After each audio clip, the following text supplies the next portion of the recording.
In the middle of the Vietnam War, the United States launched one of its most deceptive and disturbing covert operations, one not aimed at winning battles, but at corrupting trust itself.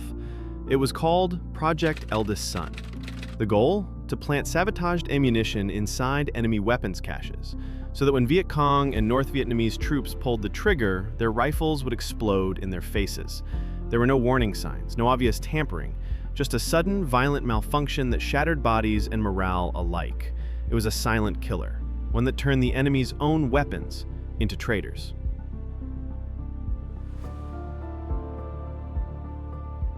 By 1967, American forces were facing a brutal and unconventional enemy.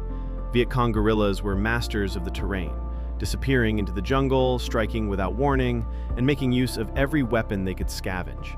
Much of their small arms ammunition was captured or stolen U.S. stock, or Chinese and Soviet-made rounds smuggled through supply routes like the Ho Chi Minh Trail. The U.S. realized that fighting a conventional war wasn't enough.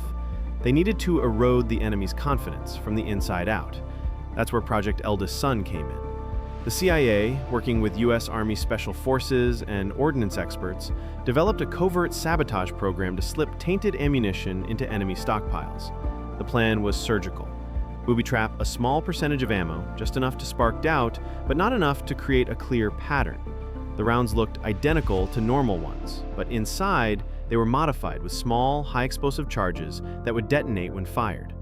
A single shot from a sabotaged AK-47 could blow the receiver apart, taking the shooter's hand, face, or life with it. The most commonly altered round was a 7.62 by 39mm cartridge used in AK-47s and SKS rifles. But Eldest Sun didn't stop there.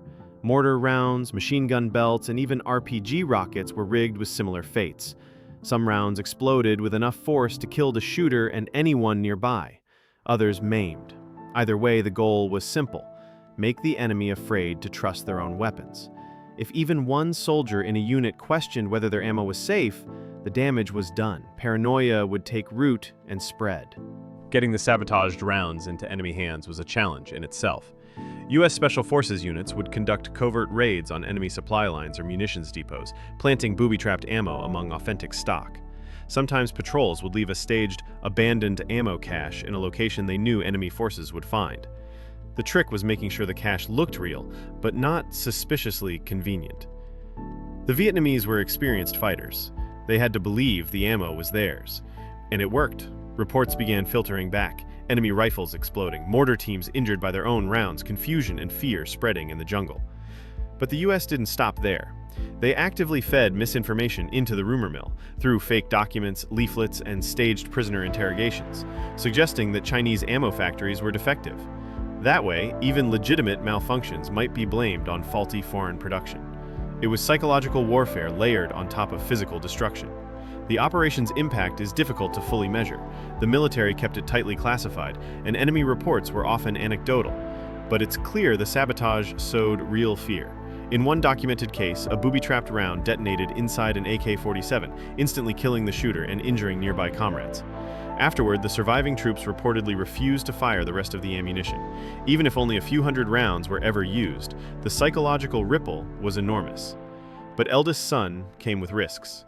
If too many faulty rounds were found, or if patterns emerged, the enemy could begin to identify and avoid them. Worse, the knowledge could backfire. Literally, if U.S. allies or South Vietnamese forces accidentally recovered sabotaged ammo. To mitigate that, the project used strict control measures and rotated code names. After Eldest Sun was partially exposed through captured documents, it was renamed Project Italian Green, and later, Project Pole Bean. Eventually, the program was shut down, not because it failed, but because the risk of exposure outweighed the strategic benefit. Still, for a time, the U.S. military ran a quiet campaign that didn't require battleships or bombing raids, just one bullet placed in the right crate at the right time.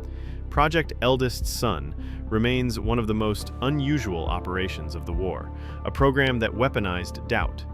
It wasn't just a battle against flesh and blood, it was a battle against trust, against certainty, against the simple belief that pulling the trigger would make a bullet fly and not an explosion rip through your chest. In a war where lines were blurred and no place felt safe, the U.S. made sure that even a loaded gun could become a landmine. In the decades since, Project Eldest Son has become a case study in the ethics of asymmetrical warfare. No rules were broken, at least not officially, but the line between strategy and sabotage blurred beyond recognition. It wasn't about killing more efficiently, it was about making the enemy hesitate. Every time a soldier chambered around, a sliver of fear crept in.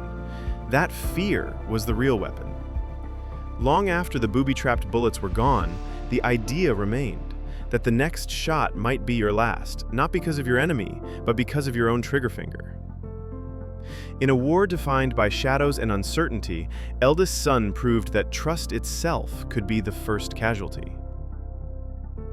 Subscribe to Military Briefs for more untold stories, tactical breakdowns, and declassified military history.